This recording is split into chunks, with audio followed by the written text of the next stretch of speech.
Well, how exactly do false flags materialize? How does the shadow government carry out these clandestine attacks, or not so clandestine, as in the case of Bondi Beach in Australia and Brown University? Well, Kevin Shipp spent 17 years in the CIA, and when he quit a number of years ago, he's been on a crusade to expose how these shadowy operations unfold. His newest book is called Twilight of the Shadow Government.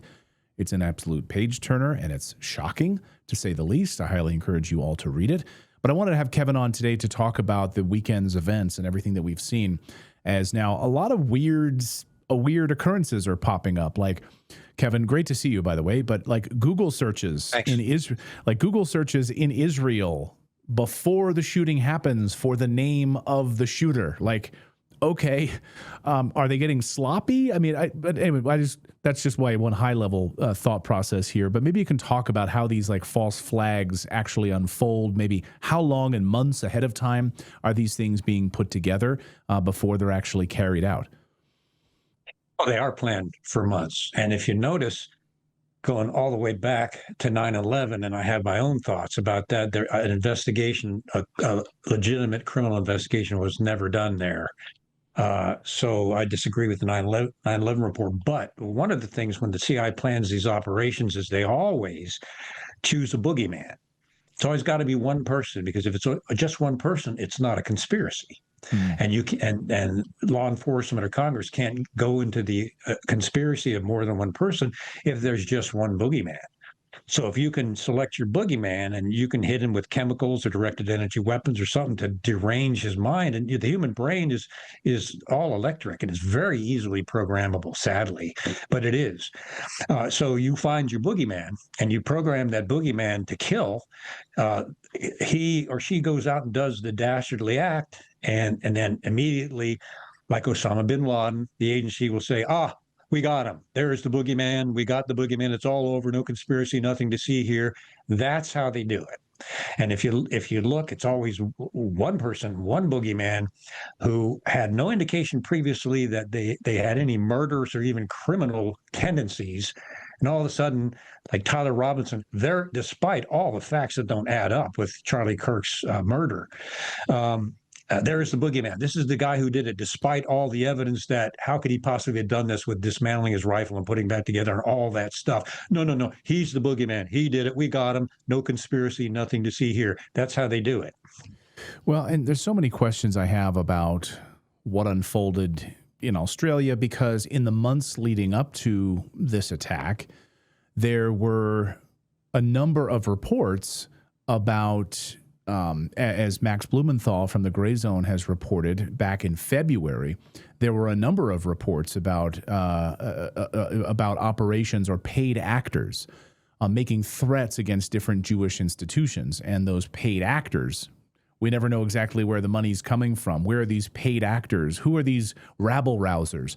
And of course, immediately after the shooting, Benjamin Netanyahu inserts himself into this entire operation.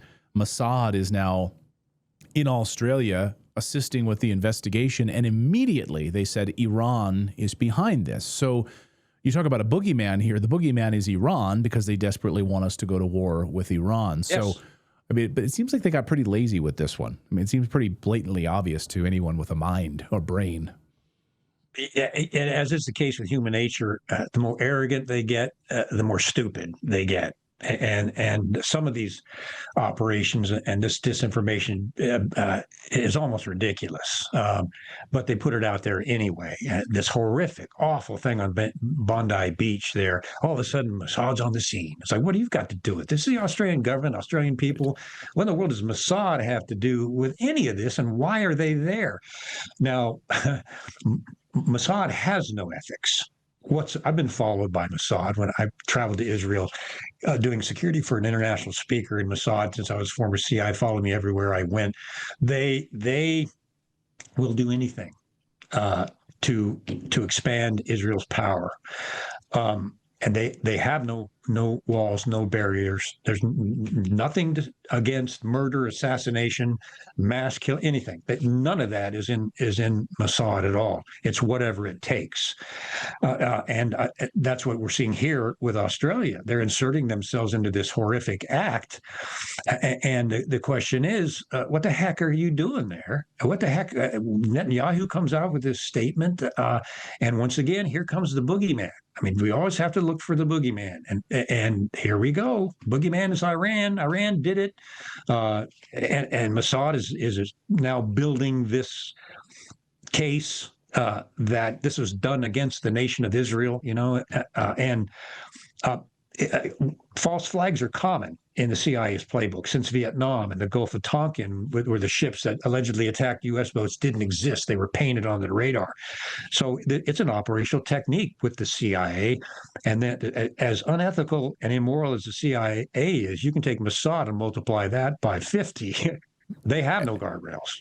And of course, there's very little daylight, as you and I have talked before. There's very little daylight between the CIA and Mossad. So when these operations are being carried out, when we say Mossad, what we really mean is the CIA and MI6. Yeah. Really, I mean, they're all in cahoots, right? They are. Yeah, they're brothers and sisters. No question about it. Especially the Mossad and the CIA.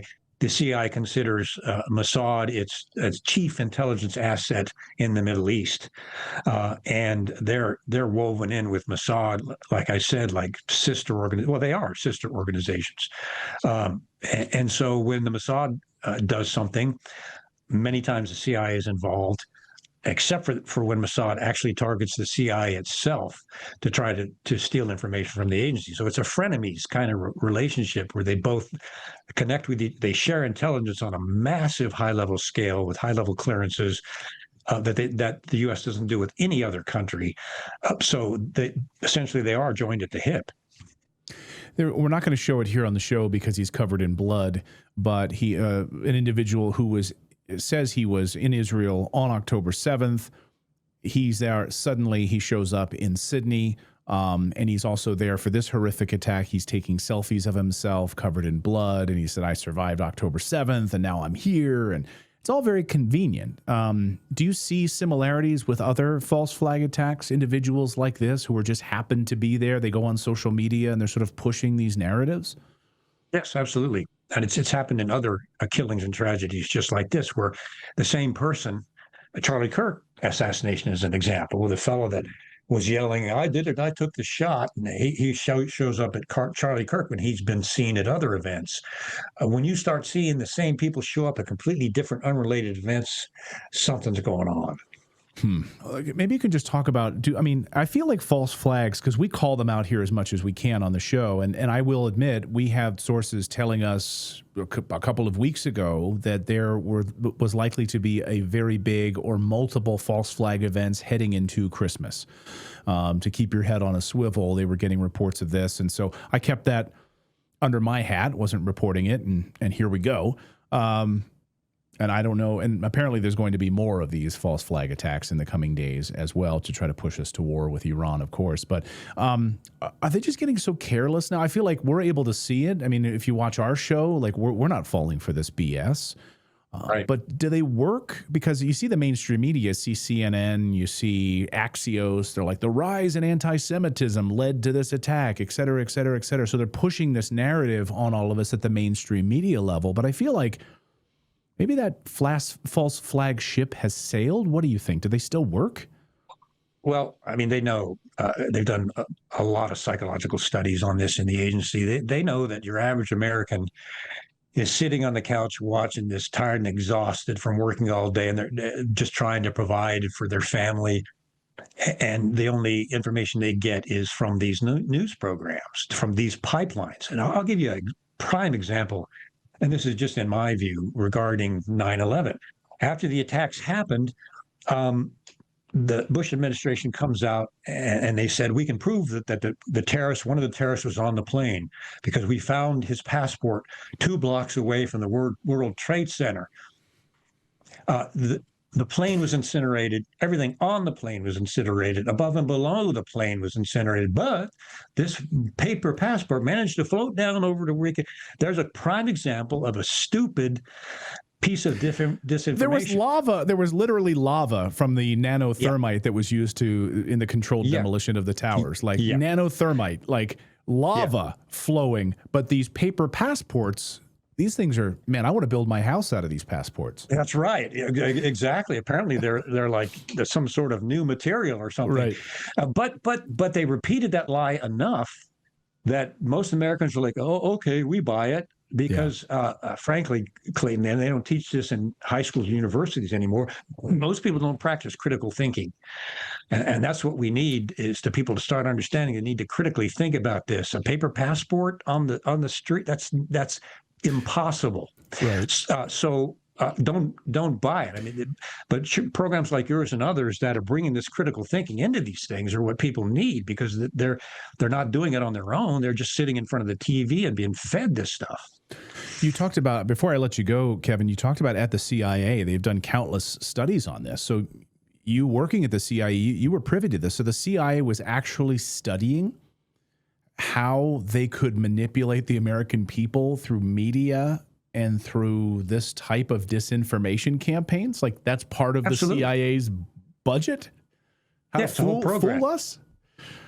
It's a whole program. It's called the Media Liaison Office that they created to propagandize and influence the U.S. news media. It's a whole division. It's a whole program within the CIA. For example, in my case, I'm really bad for CIA recruitment.